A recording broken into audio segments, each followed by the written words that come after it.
sur K-Media TV ak K7 TV yoonu ndam ci tey ji ñu war a teew ci tirage au sort du championnat populaire au niveau de la zone 11 de Malika mu nekk 2 ans yoo xam te ne goûté wuñ ci football dans le championnat populaire ñu dellu si ren ci contexte bi muy Covid 19 bi ñu jël les mesures barrières pour mën a redémarrer loolu tey ñu nekk ci tirage boobu war ko démarrer fii ci au niveau de la mairie de la commune d'arrondissement de Malika avec toute l'équipe de Yoonu Ndam et de K-Media TV. Le président de la zone 11 de Malika ñu ñëwoon tey ci tirage au sort pour le championnat populaire au niveau de notre zone. 2 ans goûté wuñu football ñu dellu siwaat nday pour reprendre ko ñëw fii tey ñu doon laaj tirage boobu yow loo ciy xaar. merci Soro ñu ngi lay ziar bu baax di nuyu sa technicien yi nga àndal. ñu ngi koy préparer avec impatience. mais aussi avec précaution. parce que ren dañu nar a jouer ci contexte boo xam ne pandémie bi daf fi nekk Covid 19. donc note circulaire jóge na ONCAV wax ne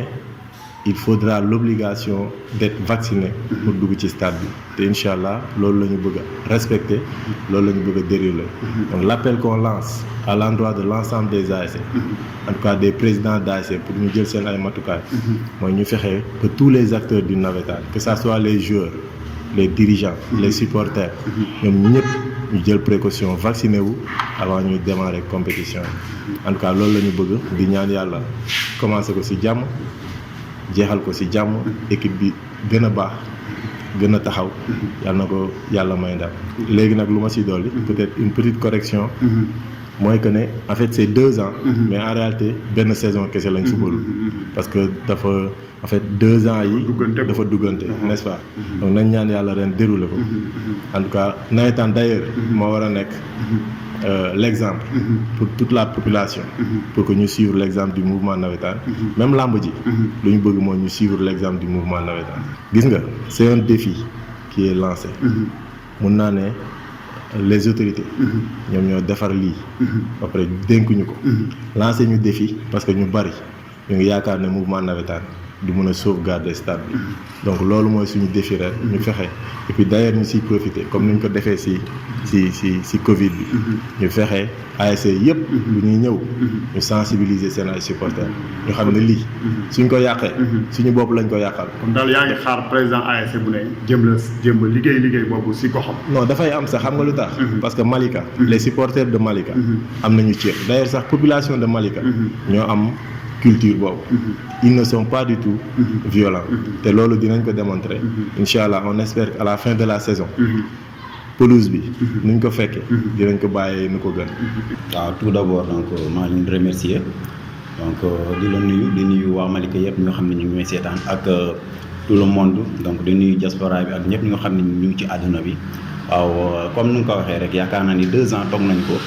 et que navétane amul yaakaar naa ni mu nekk loo xamante ni ci jeunesse bi ñoo xam ni chaque année bu école tëjee da leen di organiser la navétane yi pour élèves yi ak étudiants yoo xam ni ñoom ñoo nekk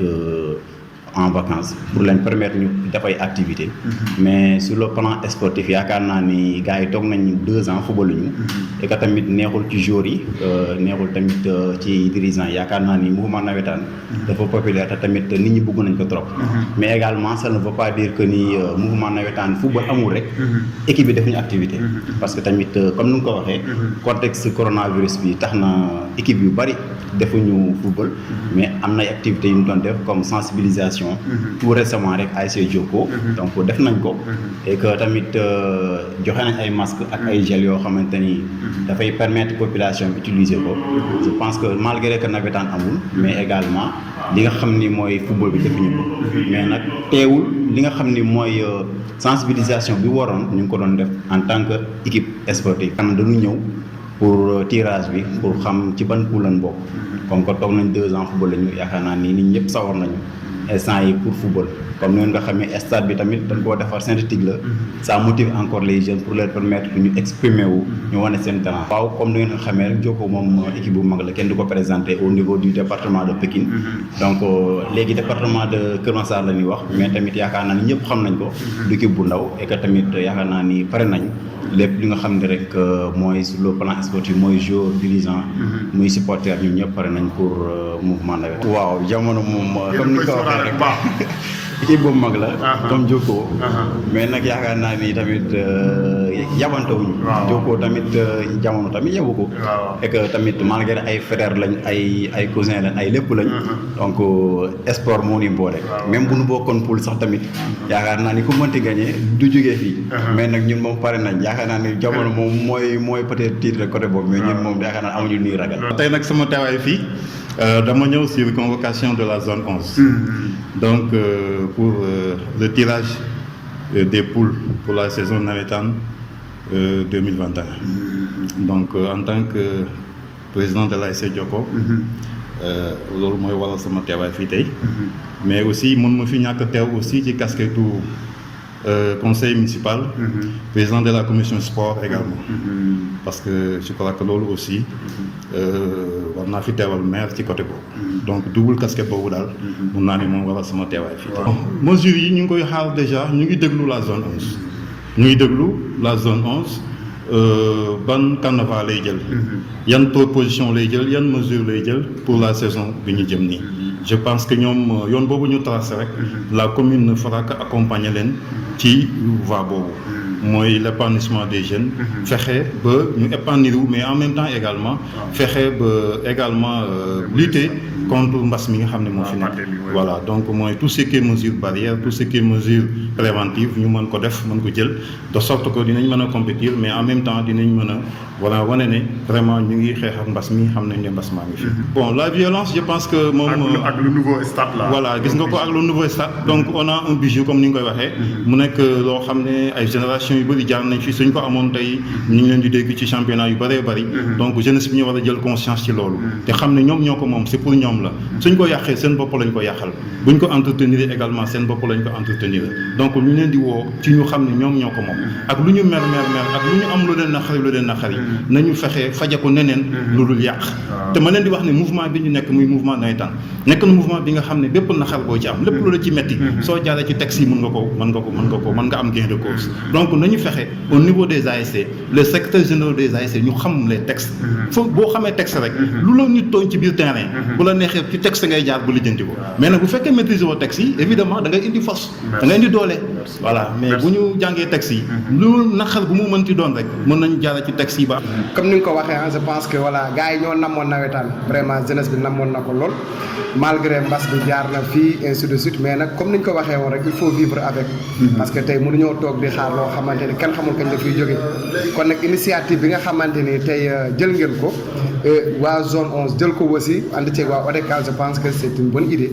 parce que te moo waral tey ñu tase fii tout simplement pour def le tirage yàlla def na ne bi ma intégré ci équipe bi ànd ceeg Khadim Gueye Khadim Barou et toute l'équipe d'espoir yàlla def ñu am équipe je pense que toog nañ di souffrir pendant 35 ans yàlla mooy ñu équipe je pense benn ngoon am nañ ci ñaari équipe loolu ndogalu suñu borom la di ko santé bu baax et année bi ci topp aussi yàlla xëj na ne boobu dañoo teeloon a doyal parce que moment boobu xaar nañu at di ko doogam kon c'était évident Malika Plage yàlla def mu jël ndam li beneen année bi ci topp tombeeg mbas mi amul ren ji na mu war a am yàlla def ma doon le président incha allahu rabbi je vais tout faire incha allah waxuma la zonal mais suñu bët weesu na sax zone bi fii bon en fait comme ni ñu koy waxee je pense que mbas mi moom mbir la boo xamante ni c'était extraordinaire mais comme que nit ñi léegi commencé nañ ko miin bon ñu ngi dund ak moom de ce fait présentement li ñuy gën a informer nit ñi moo di ne nañu vacciné wu vaccin yi moom nañ ko jël parce que mbir bu amee ñu ne lii moo koy saafara na ci ñëpp jàpp rek ñu vacciné wu je pense que bu ñu ko defee incha allahu rabbi yàlla mën nañu sutural j'invite tout le monde daal à ce que ñu vacciné wu képp kuy ñëw indaale sa carte de vaccination mu bañ am complication les vaccins sont là c'est pas si compliqué que ça te jàpp nañ ne amul benn risque kon jeunesse bi ñëpp nañu vacciné wu tout simplement pour ñu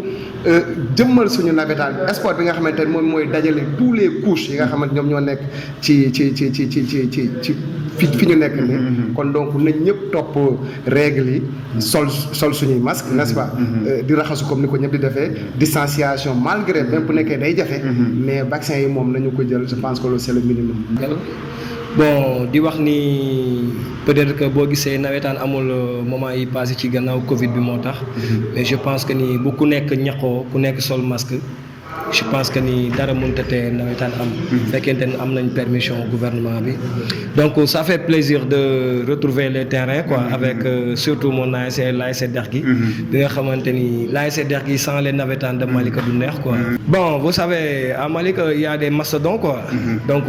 boo tuddee surtout club yooyu nga wax ay mastodons lañ plus l'ASC Dergui bon ñun l'ASC Dergui xaaruñu kenn ragaluñu kenn tirage bi li mu indi rek bon en conséquence ñun ci loolu la ñuy basé wu quoi. donc booy xool Dergui ci les meilleurs profils de recrutement ren bon nous avons investi des millions te xamuñu nawetaan dina am wala du am donc loolu ku ko gëmul doo ko def loolu tax ASC Dergui bon vous savez à chaque année l'ASC Dergui ñun on est ambitieux de montrer et de faire quelque chose de montrer quelque chose boo xamante ni ñu bëri de plus quoi donc stade bi neex na macha allah synthétique la je pense que ni ren équipe bu mënul football boo moytul dinañ la fi dóor lu bëri donc l'ASC Dergui ñun bañuñu kenn ragaluñu kenn nous sommes prêts pour remporter ce trophée mais nag yàlla mooy joxe dañuy wuti rek seulement quoi. bon li ma leen di lancer mooy bi may ñëw nii le président Ablaye Diop moo ma yebal ak le PCS de l'ASC Dergui ñoom ñoo ma yebal mais surtout même bu fekkente ni nawetaan am na ñëpp sol seen masque ñëpp dem pikiiru ji instruction yi nga xamante ni les autorités locales ak étatiques joxe nañ ko nañ ci topp donc je pense que loolu laay wax quoi. di wax ci wàllu nawetaan bi parce que toog nañ xam nga lu ma 2 ans yoo xam ne instant yi nii xam nga yëngooñu ci nawetaan mu doon loo xam ne tamit xam nga gars yi bëgguñu ko woon noonu yàlla def nag ak inondation bi nii ak kii bi Covid 19 bi xam nga moo waraloon benn instant bi nii xam nga ñu ajoon nawetaan yi xam nga ba benn instant bi yàlla defaat ñu war a ñëwaat nii xam nga pour dugaat ci nawetaan bi quoi. moom parce que moom naka jekk moom xam nga chaque jour rek ni ñu daan ñëwee rek la ñuy ñëwee quoi. ni ñu daan ñëwee ñëw xam nga wane fair play comprendre indi suñu équipe xam nga fexe jéem a fexe saison bi ñuy dugg nii xam nga yàlla may ñu ci ndam quoi. loolu la ñuy ñëwee di ñaan tamit waa zone tamit xam nga.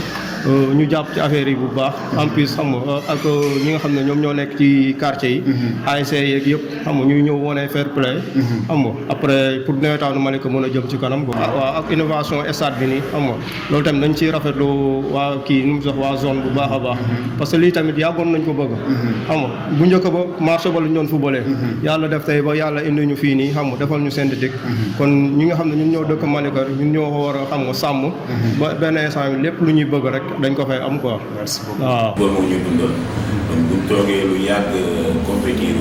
seetaan ñu match ñu pratiqué dafay am lu ñu manqué donc ñu ngi ciy sant yàlla bu baax may nañu ñu fekke reprise boobu di ñaanal aussi suñu way daw yi nga xamante ni raté nañ ko parce que aussi nga xam ne ni ci période bu difficile lañu passé période bu difficile lañu nekkoon donc ñu ngi ci ñaanal suñu way daw yi yàlla xare àjjana yàlla yërëm mais comme ñun ñu fi nekk aussi il faut ñu recommencer suñuy activité wax dëgg yàlla bon rien n'empêche que ñu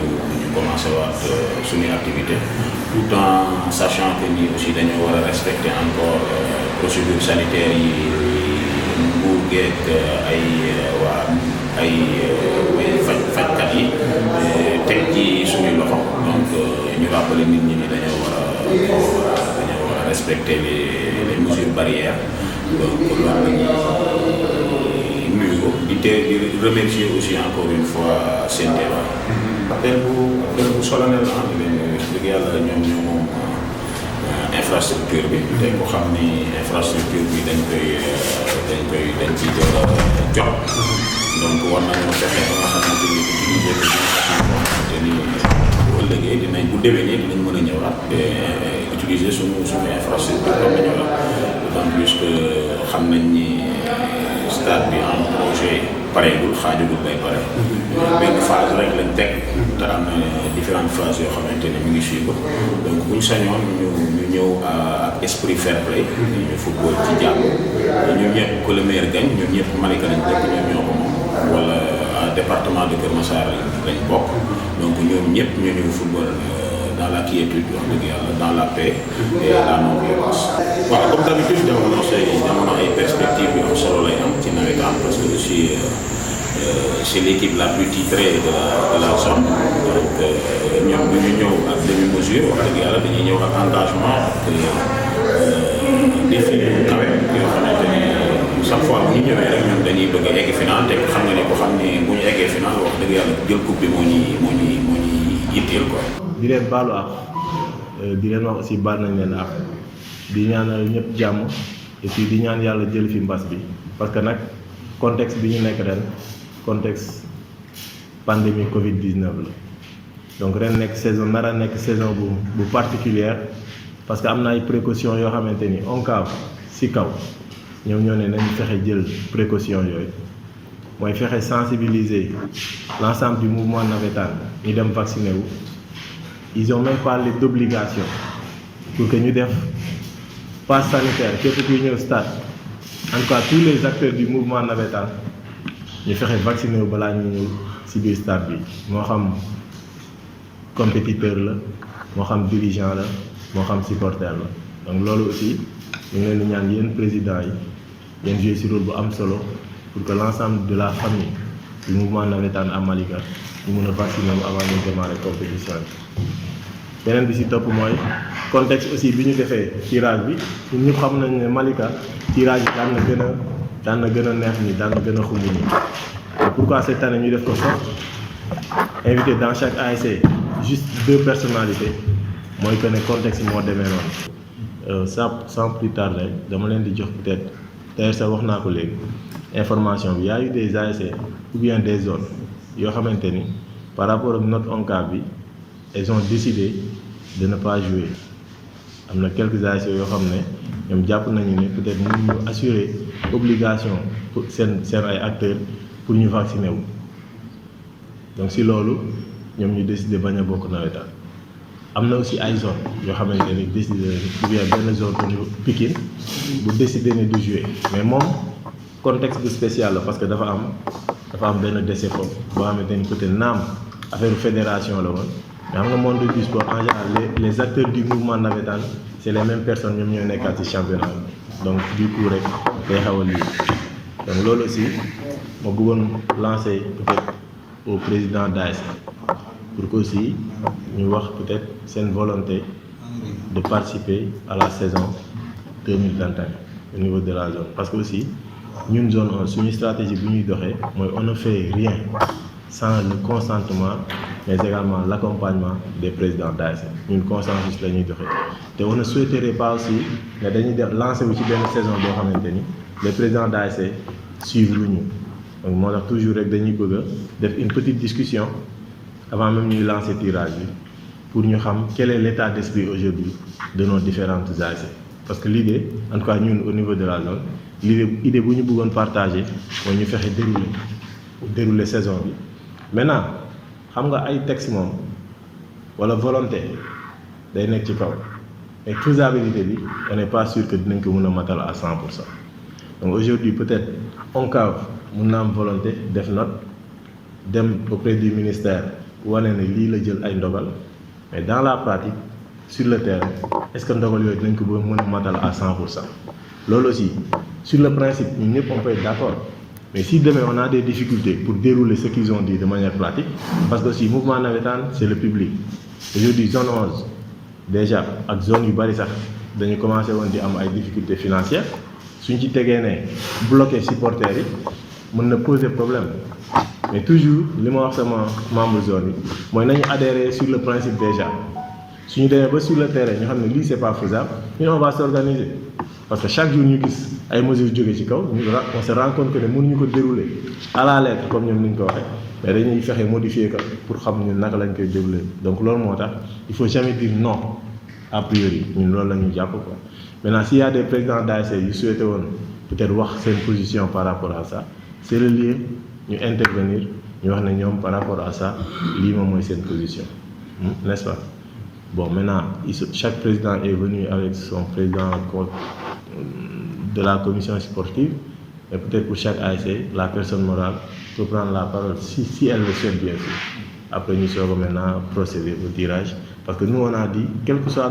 alpha nañu def tirage bi parce que tirage bi ça ne gêne en rien que nawetaan am wala nawetaan bañ a am c'est juste de dire voici les poules chaque ASC nii lañ def et chaque ASC peut-être va se préparer en conséquence en attendant ñuy xam fan la war nañ di mujj ak bët. bu ñu ñëwoon rek def tirage dem kon damay jàpp ni ñun football bi rek moo ñu intéressé te ñu nekk ci contexte boo xamante ni kenn ku nekk war nga cee mën a bàyyi xel boo xoolee ci démission yi bari na ASC yoo xamante dañ def réticence ñu bëri songuñu démission yi am na ñoo xamante ne daanaka sax amuñu arrivé am na ci ASC yoo xam ne nag gëm nañ ne nawetaan dina am def nañ seen recrutement tirage daan na am ñu daan gis engouement bu ëpp bii kon ba léegi nit ñi ñu ngi xel ñaar nawetaan dina am wala du am ba léegi ñu ngi koy xel ñaar man nag lenn moo may naqari quoi tey waroon na fekk aussi en dehors ñuy wax affaire tirage wala ñuy wax mbiru ASC ak wax seen volonté mais dama doon xaar tey ñu ni ban taxawaay wala ban façon compétition la ASC yi war a def lu dul football kese ndax corona Covid baa ngi fi war na am compétition boo xamante ni dinañ xool ban ASC moo gën a xeex mbas mi loolu rek nawetaan la man gis naa dans une commune xam nga lu ñuy def nawetaan pavage la ñuy def ASC bu nekk fi ne la nga waroon def ci ay xon def ko ci recrutement joueur def ko ci leneen da nga ko dajale di pavé sa quartier ñu inondation mu ngi fi nit ñi ñu ngi jóg mais Malika gisuma benn ASC bu taxaw ci affaire inondation kon boog ñun pour ñu mériter suñu subvention ñun bu lañ taxaw di ko laaj ASC yi war naa am taxawaay ci inondation war naa am taxawaay aussi ci xeex Covid 19 pour man loolu moo war a nekk suñu compétition mais mu bañ a nekk football bi kese gis nga wallaay bu ñu demee directement ci compétition ak conditions yi ñuy tegal gëw ma ni dinañ réussir mën nga ñëw say joueurs sa staff mën nga fexe ba ñu vacciné wu mais am na ASC yoo xam ne maîtriser wu ñu seen i supporters te nawetaan billetterie moo ko yor billetterie moo yor nawetaan parce que li ngay jaay ci ticket tey loolu ngay dépenser sa journée kon boog kon war nañ taxaw ko tey xam nga kan moo yor commission santé hygiène santé hygiène ak lan la assainissement kon tey kooku war nañu tegal benn plan d'action tey nii kat en tant que xam nga tey commission sport ñoo woote mais commission bu nekk waroon naa tax tey taw nit lii laa programmé pour saison mën a mucc ayib loolu dañ ko doon xaar tey ci ñi yor commission yooyu commission bu nekk wax pour ñu suñu compétition ñu organiser ko kenn du ñu jam mucc ayib du ñu risquer suñu population tey dinaa indi lii ak lii ak lii wala lii laay proposé laaj ñu suñu xalaat mais nag président bu nekk mën nga garanti nag ni jour bu ma jox xaalis nga ñëw sama ASC di nga vacciné wu mais mënoo garanti ni sama comité directeur ASC dinañ vacciné wu mënoo garanti aussi que supporters yi dinañ vacciné wu amul kenn ku ko mën a garanti kon boog pour ñu rassurer wu il faut ASC yi def une bonne sensibilisation ci Covid bi def une bonne sensibilisation ci vaccination parce que vaccin yi dañ ko diaboliser ba nit ñi ragal ko fekk demeewul noonu fii ku fi autorité Malika vacciné wu nga te yaakaar Ismaïla ñun am na rôle bu ngande bu ci joué man conseil yi dama ci liggéey ci sëriñ si liggéey ci keneen ak keneen kon ñun en tant que ASC est-ce que ñun waruñoo sensibiliser suñu waa quartier est-ce que waruñu sensibiliser suñuy dirigeants est-ce que waruñoo sensibiliser suñuy supporters pour ñu dem vacciné wu pour man loolu moo war a njëkk a nekk suñu compétition bala ñuy dem compétition ci terrain bi kon ñu ngi ñaan nag mbas mi yàlla na fiy jóge parce que dañoo namm nawetaan dañu namm football bu ñu sañoon suba soo mu démarré mais nag avec des garanties parce que man bu ñu toppee président ONCAV wala ñi ci kaw am na ñoo xamante ne wax dëgg fa yàlla nawetaan business lañ ko def comme ñun nit ñi investiroo di jël suñu xaalis di ko def suñu ASC ñoom toujours ñu ngi xaar lu ñu amee ci état bi ñu ngi xaar lu ñu amee ci autorité yi mais ñun ñi fi nekk ñëpp ñoom ñoo seeni ASC ñoo ci gën a dee ñooy dépenser des centaines de millions des millions mais nag ña ca kaw ñoom bu leen mën nañoo naxante sax état bi xamal leen ni ñu ngi organiser nawetaan jaay ñu billet kon il faut ngeen jox ñu subvention te subvention bu ñu jotee du egsi ci suuf kon boog man loolu laa amoon ci lu may njëkk a wax. xam nañ ne amul benn ASC waxuma la sax bu mën a vacciner ay supporters am mais bu maîtriser sax ay supporters am xam nga bu leen mën a identifier bu leen mën a lister amul donc lu ñu mën a def mooy au niveau supporter mooy sensibiliser def ay approche yoo xam ne dañuy fexe dugg cette masse là sensibiliser leen fexe naxante ak ñoom ba ñu vacciner wu donc je pense que loolu nag même bu nekkul woon nawetaan yi sax suñu rôle la suñu devoir la aussi quoi donc li ma bëgg a wax daal moo di que ni effectivement ni ko El Hadj Talla waxee c'est vrai contexte bi tax na suñu liggéey dina gën a yokk parce que moment bi yaa ngi doon nekk ci xalaat au niveau technique au niveau jeu naka ngay fexe ba def une bonne saison mais ren di nga ci boole beneen saison muy saison Covid boo xam ne mënuñu ko ñàkk jouer il faut ñu jouer saison Covid boobu aussi mooy sensibiliser au niveau de nos quartiers au niveau des jeunes ak au niveau masse yi nga xam ne ñooy nekk ci ASC bi yépp je pense que loolu moom incha allah il faut que ñu organiser wu xool la zone loolu nag la zone moo koy jiite moo koy organiser ASC yi ñëw ànd ci ak moom pour ñu mën a def loolu quoi ma yemandi foofu ba ci kanam merci. salaamaaleykum donc maa leen nuyu yéen ñëpp man la Tafa Diop maay président commission sport ASC Diopo bu Malika donc maa ngi nuyu d'abord président Ahmed Ba ak président Ismaïla Ba ak waa zone 11 yëpp bu Malika waaw juste rek di ñëw ci. Monsieur Talla Diallo lu mu wax sànq mooy concernant investissement humain bi ñu war a def ci ASC yi et que tamit damay d'accord benn côté ak moom parce que tamit mouvement navétane bu ñu ko waxee du question de football rek de notre côté ASC Diopo yaakaar naa ni tey jii rek donc am nañ 60 garab yoo xamante ni jëmbat nañ ko suñu koñ nekk tamit loo xamante ni kenn ku nekk ci ASC yi war na ko mën a def au-delà de ça aussi tamit ba mu kii bi commencé mbas mi. am nañ ay max yoo xamante ne dañ ko distribuer ak ay gel suñu quartier defal ko suñu waa koñ et que tamit su ma juumul am na ASC yoo xam tamit def nañ ko côté boobu aussi tamit yaakaar naa ne ASC yi ñu ngi ci maintenant concernant li mu wax muy inondation yi moom yaakaar naa ni Sénégal bari na fi et que tamit mu nekk loo xamante ni lu dis la même sur le côté de l'État yaakaar naa ni ñoom sax metti na ci ñoom ba telle sorte que antanuñ ko kon nag concernant ASC yi dina metti ci ñoom pour ñu jël ay moyens pour def ko ci peut-être lu man mooy ñëw jàpp ci maanaam au niveau de la mairie municipalité bi mettre les moyens ñu ñëw accompagner leen yaakaar naa côté boobu mu mën nawetaan loolu la ci mën a doxee. léegi su ma ñëwee ci côté sportif bi yaakaar naa ni toog nañ 2 ans yoo xamante ni footballuñu nawetaan et que tamit jeunesse bi yaakaar naa ni Sénégal sport rek leen bëgg plus particulièrement football et que bu nee nag nawetaan day am ren.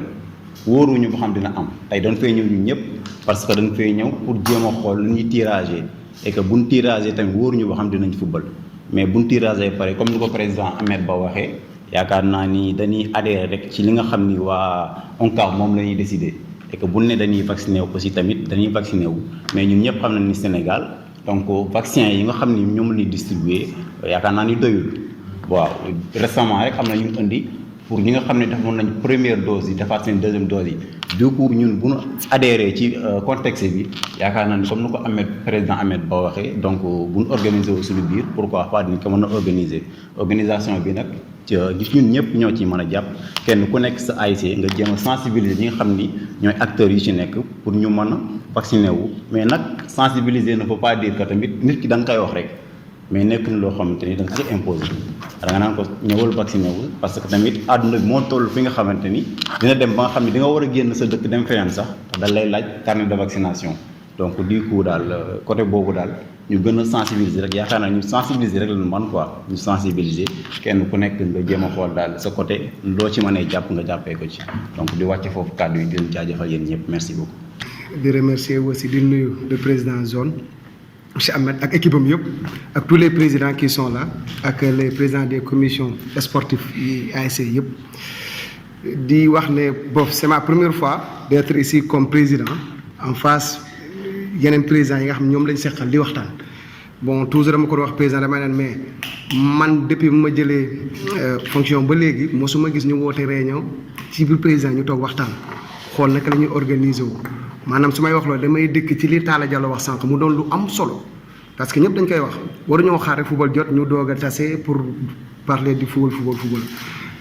ASC ci gox mooy représenter gox ba lépp lu fay développer moom moo ko war a développer parce que football rek mooy rassembler ñëpp jeune fille jeune garçon paa yeeg mère ñëpp football moo leen ASC moo leen ay ñëpp ci lañ bokk koñ bi mun nañ ku nekk mun nga bokk ci daayira Mouride daayira Tidiane et tout. mais lii di jàkka ji lii di église bi lii di ASC bi ñëpp a ko bokk amul ne man maa ko wala ki di woo ko moom kon donc lii c'est très important président des fois président yi di daje di waxtaan zone bi aussi comme que moom mooy noyau bi di teg ay programme yoo xamante ne daf koy jox les ASC ñu koy doxal loolu c'est très important parce que bi ñu wax première vague bi bi ñu nee soit dañuy def ASC bu ci nekk joxe ay masques gis nga ampleur bi mu def c'était important am na ñu bëri def nañ ko mais depuis loolu peut-être am na tuuti retenu ci état central la jógee ñëw ba wàcc ci suuf mais nag rien n'est trop tard mun nañu relancer waat yeneen i mbir yoo xam ne en attendant lii di ñëw côté vaccin yi aussi comme ñu ko ñëw waxee sensibilisation rek nga ci mën ci biir sensibiliser aussi da ngay ànd ak ñi nga xamante ne tey jàpp nañ ne bu ñu waxee askan wi déglu leen Aline Mbaye peut-être am na nu muy ñëwee di wax ak ne dafa ne saa yi bu ma fontoo xamoo dara ci vaccin mënoo ma wax ne mu vacciné wu mais tey boo jëlee un médecin wala quelqu'un bi nga xam ne dafay véhiculer ci biir service santé ànd ak moom di sensibiliser nit ñi jàpp naa ne peut-être boo amul à 60% tu peux avoir à 50% loolu c'est très important ASC yëpp ñu def sensibilisation boobu et ñun am nañ ci programme déjà boo xamante ni ñu ngi ciy travailler incha allahu rabi bu sottee ñëpp nañ leen invité wane ne peut-être ñun aussi ñu ngi ci et li nga xamante ne on cas aussi wane na ko à ce que gars yi nañu vacciné pour navétane am population bee namm navétane jeunesse bi dañu woon namm navétane kon donc ñun dañu adhéré ci cause boobu l'essentiel est que joueurs yi ak dirigeants yi nañu fexe ñu vacciné wu supporters yi nga xamante ne mën nañ leen sensibiliser pour ñu vacciner wu nañu vacciner wu le reste nag ñu xool comment faire mais il faut que nit ñi dugg terrain xale yi moom foog ñu dugg terrain mais après loolu ci moment bi dinañ xam exactement nañ koy organiser mais présentement il faut que les joueurs et les dirigeants soient vaccinés après ñu xool ñu ci la loolu daal laa amul lu ma ci waxante na. ñu ngi leen di jaajëfal bu baax di nuyu le représentant du maire monsieur Ba ak Talla Diallo mi nga moo nekk ci mbooloo mi di nuyu le président Ahmed Ba aussi di nuyu assistance bi yëpp ñëpp di leen nuyu bu baax di leen jaajëfal yaakaar naa li Aliou Mbaye wax wala li Talla Diallo wax yaakaar naa ni ci loolu la ñuy wax tuuti rek ñaari moo rek parce que ku xool tey li xew ci réew mi ci mbas mi yaakaar naa ni sa xel war na teey mais nag ndegam Europe ñi nga xam ne ñoo ñu ëppale woon ak ay cas ñoom démarré nañ seen activité ñun pourquoi pas mais stratégie la rek ban stratégie la ñuy teg xëy na on cas am na stratégie bu mu teg les membres de la JOR aussi ñoom mën nañu teg seen stratégie comment les présidents de comité mën nañ toog culturel santé sport ñu toog waxtaan yan proposition la ñuy andil ñun à notre niveau dafa wax na ko léegi bu jokkoo bi mas bi doo commencé on a distribué plus de 1000 masques distribué nañ ko sans compter des sensibilisations bi inondation yi ñëwee amee nii le président Aliou Mbaye ñu ngi ko siy jaajëfal bu baax di ko seedal ensemble bi bokkuñu fu ñu far mais tey dafa jël ses maigres moyens ak ASC bi yëpp ñëw jàppale ñi nga xam te ñoom ñoo inondé mais tey am na koo xam ne day inondé mën nañu espoir ay inondé mais jamono du inondé am na côté bi inondé kon waa jamono est-ce que mën nga leen exiger ne leen def leen campagne d'inondation mënul nekk ñoom beneen secteur si leneen li nga leen di woo tey waa dex gi bi ñu fiy def seen benn journée boo xam ne dañoon def ay ralentisseur mais ñoom loolu moo nekkoon seen priorité parce que xamoon nañu foofu ne une fois oto yi doon dawee foofu amul benn ralentisseur loolu la fi mën def de même que waa Jokko gis nañ tey Jokko xëy na amatul benn garab gars yi dag nañ garab yëpp pourquoi pas journée de reboisement yooyu mooy activités yi nga xam ne tey war nañ ci mën a bàyyi xel kon dañuy ñaan le président Amath mu sensibiliser ñi nga xam ne tey ñoom ñoo nekk ci comité yi ñu taxawal des autres activités yoo xam ne bu doo ko sport bi kese ñu taxawal yu mel noonu su ko defee sensibilisation bi dina si mën a jàllee loolu ñu ngi koy ñaan président bu baax a baax a baax beneen bi aussi mooy di wax le monde entier le mouvement associatif ñu naan ko ASC dañoo organiser wu donc ku organiser wu war ñu tey ne kat ñii mën nañ commencer ñii mën nañ protocole sanitaire la rek ñun mën nañu démarrer comment li Aliou may wax d'abord les acteurs ñu commencer vacciner wu les joueurs plus les représentants des ASC ñu vacciner wu su ko defee Europe ni mu démarrer ñoom ñoo njëkk commencer def ndànk-ndànk les supporters ku bëgg a dugg na ngay test 2 jours avant ñu doon seen résultat nga dugg ak moom stade wala nga def andi sa carte de vaccination loolu tamit su ñu nee au fur et à mesure ñu dem mën nañu ko exiger nit ñi mais li nga xam ne moom mooy njëkk daal mooy ñi nga xam ne tey mooy les joueurs waxtaan ak ñoom sensibiliser leen pour que ñu mën a def vaccin yi ci ni mu gën a kiiwee wala ku bëgg a dugg tamit loolu tamit ñu gën a ko ci protocole sanitaire bi def sa test soo bëggul vacciné wu nga def sa test 2 jours avant match tey ñoo ko dafa war a fóol samedi bi ñëw maa dem ma def sama test bu fekkee jaral na ma ko ma def pour ma seetaani ñu ko ma def sama test su ma ñëwee am sama résultat dugg ak moom loolu tamit proposition la bu ñu bëggoon proposé salaamaaleykum wa rahmatullah. ASC moo war a nekk vecteur de développement te na léegi sax ñun suñu génération waruñu nangu loolu ñun li ñu xamoon mooy ASC yi couverture des classes ñoo daan nettoyer école yi ASC yi ñoo doon def campagne de reboisement ASC yi ñoom ñoo doon nettoyer mbedd yi te loolu yëpp dañ ciy xaar suñu ASC naam zone 11 gàcce ngalaama bi Covid bi doog a démarré am na ñu ko fi wax ASC yëpp distribué nañu masque zone bi jël na 20 sacs de riz fekk ne boobu commune bi mu ngi wër ci daara yi di leen yor ci dund zone bi jël 20 sacs de riz dem dimbalee ko commune bi te du moom kese parce que bu jamono boobu ñëpp a jóg dugal ci seen loxo Alioune Mbaye mën na ko seet mais nag la taxoon ñu def ko ñu ngi fi ba tey jeexagul donc waruñu baisser les bras tey fi ñuy xaar ASC yi mooy monde bi yëpp Sénégal yëpp nga xam ne mouvement navétane su fi Covid bi jógee bokk na joué ci rôle bu extraordinaire pour Covid bi gaaw si jóge te loolu aussi dañ koy sas président ASC yi te on espère que d'ici quelques jours ñoom ñëpp dinañ démarrer aujourd'hui képp koo xam ne souhaité na ñu vacciner la sa koñ président d'ASC bi wala ASC bi mën na jël initiative contacter zone ñu dem rencontrer ICP ñu programmer ko jour boo xam ne dañuy déplacer wu ci ASC bi ñu def peut-être bâche ak animation peut-être pour sensibiliser nit yi ñu ñëw vacciner wu surtout les acteurs ci ASC loolu bépp président d'ASC bu ko souhaité loolu mën nañ ko def avant ñuy démarrer compétition parce que yeneen zones yi ñu ngi koy def pourquoi pas ñun parce que soo xoolee d'habitude zone 11 moo doon joxe exemple pour beaucoup d'activités wala beaucoup d'actions te loolu aussi noonu la war a continuer di demee ci liñ jàpp donc sans plus tarder damay jox président commission sport bu zone bi moom mooy présenter naka la war a dérouler tirage au sort bi après moom aussi avec le secrétariat ñoom ñooy dérouler tirage bi en toute transparence ñu mën a def tirage senior yi en tout cas peut-être cadets yi ak vétérans yi en général da doon am mën na am après merci président vous avez la parole. waaw salaamaaleykum suñu ku nekk trop ak sarka di rafetlu bu baax a baax intervention yi nga xam moo fi jóg donc ñu nuyu aussi ñi di nuyu di monsieur le maire muy tonton Ismaïla donc di ci teg tamit président de la zone di ci teg sama nijaay Talla ak ñoom Alpha ak ñoom Baye Liw gars yëpp ñu ngi leen di ziar bu baax a baax ak suñu père Mar la donc comme niñ ko waxee rek yaakaar naa intervention yi rafet na mais li ci gën a am solo mooy lépp dafay nekk ci cadre bien faire rek ñu xam ni mooy li ñu wax rek ñun ñoo bokk suñu Malika te lu ñu bokk rek loo xam ni kenn mënu koo xëcc dem sa yoon daal il faut ñu teg ko ci penc bi ñu waxtaanee ko yaakaar naa ni moo waral tey affaire bi nii aussi di ñaan tamit yàlla mbas mii nga xam moo fi nekk yàlla jëlee ko fi ci jàmm ak salaam parce que franchement it gars yi sonn nañ ci bu baax a baax aussi tamit beneen mooy aussi di remercier comme ni ko président jeexee fi mu tegee kàddu di remercier les ASC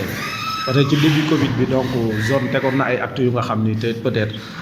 ASC yi ci boppam ñoom ñoo dëggal actes yooyu noonu pour mu neex parce que boo seetloo am na benn limu masque boo xam ne dañu waxoon ni zone daf koy joxe te bu ñu waxee zone nekkul les membres de la zone donc les membres de la zone dañ ci bokk mais ñoom fan lañ jóge ci ay ASC te ASC yooyu noonu ñoom ñoo dëggal loolu mu neex nga xam ne kenn ku nekk bay na ñi nga xam ni mooy bay na ci waaram beneen bi aussi mooy sama ndijaay fi mu ñëwee rek yaakaar naa ne loolu yokk kii la quoi nuñ ko ja yokk aussi ñu gën a xam ne nag suñu secteur d'activité war na mën a gën a yokk lu dul ci football quoi ñu war a gën a mën a jege suñu population ba nga xam ni tey ji lépp loo xam ne war na fa am rek ASC bi taxaw ci ni mu waree quoi yàpp naa ne nag loolu moo ci gën a am solo te itam bu ngeen seetloo intervention yi fi génn rek macha allah comme niñ ko waxee rek xam nga tirage yi moom doon na ëpp lii presque boo seetloo presque tirage populaire lañ ko doon def bu nga xam ne macha allah tamit mais lu ñëw rek lu yëngu rek la ko yëngal moo ko ëpp doole kon donc comme cette année ci boo seetloo comme année yee passée modalité de tirage bi ñu doon def ñun moom la ñuy utiliser ba léegi rek comprendre c'est-à-dire pour gagner beaucoup plus de temps mooy dañuy am 2 poules de 5 ak benn poule de 4 parce que au total ñu ngi am 14 ASC comprendre léegi 2 poules de 5 ak benn 4 donc yaakaar naa ni loolu moom moo fi nekk donc bu ñu seetloo ci année ba leen ne presque 2019 Malika sur Mer moom moo jëloon tournoi bi kon donc Malika sur Mer moom mooy nekk tête de poule A comprendre Malika sur Mer mooy nekk tête de poule A moom mooy nekk tête de poule A baax na oh léegi Malika sur Mer moom ak Cité Sonatel ñoom ñoo demoon final donc Malika sur Mer gagné ko kon Cité Sonatel moom mooy nekk tête de poule B comprendre voilà poule A bi Malika sur Mer mooy nekk tête de liste tête de poule Malika sur Mer ah day tegal ko ne voilà léegi poule B bi Cité Sonatel mooy nekk tête de poule ah du noonu léegi ana Cité Sonatel waaw kay léegi boo seetloo ñoom ñaar demi-finaliste yi ñaari demi-finaliste yi c'est l'ASC Dex gi ak ASC Espoir léegi kon ñoom ñaar poule C bi moo tegal fii poule C bi ñoom ñaar dañuy tirer ku génn ñu teg ko poule C comprendre léegi ki génn bu ñu ko tegee poule C day des benn équipe léegi benn équipe du ñun ñoo koy déterminer bu muy dem dañuy teg A B C tirer ko léegi moom fu mu génn rek fa lay dem est-ce que comprendre voilà léegi nag ñaari moom mi ngi nii ñaari kii. boo ko lemee après di nga ko mën a. waaw après dañ koy kii on a show li tax doo ko lem ci kanam nit ñi ngay sekk ngay tuuti. léegi jël nga kii poule A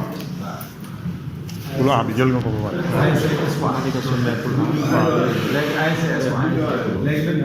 poule C.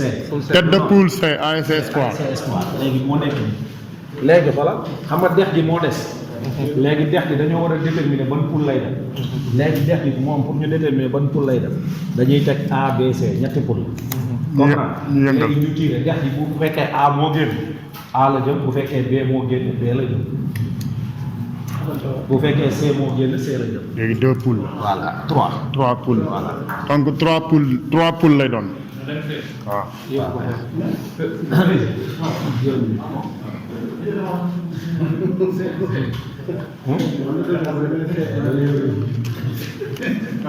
léegi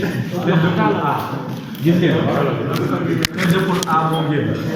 kon deuxième équipe bi mooy poule A bi mooy ASC Dex foofu kon am na 2 équipes léegi poule B bi ak poule C bi ñoom kenn ku nekk benn équipe la am te ñoom ñaar ñëpp dañoo war a am ñaari équipe comprendre léegi ñaari équipe yi xam ne nu muy def dañuy def nii dañuy lem carte yi yëpp teg ko ah moom day tiir carte yi lim xaaral ñu wax seen. léegi carte Ndeela Faye la ñuy lim. Ndeela Faye la ak jamono ak jàmmalaay ak Pastef comprendre Ndeela Faye jamono jàmmalaay Pastef. léegi moom bu tiiree xoolal day jël fii benn équipe jël fee benn comprendre léegi bu génn rek mooy dem poule boobu. léegi li ngay jël BC. waaw non C bi génn. poule A am ngeen Malika sur Mer ak Dex bi. poule B ngeen amagul Cité Sonatel. waaw. poule C mu ngi ñëw Espoir ah. poule C. Espoir.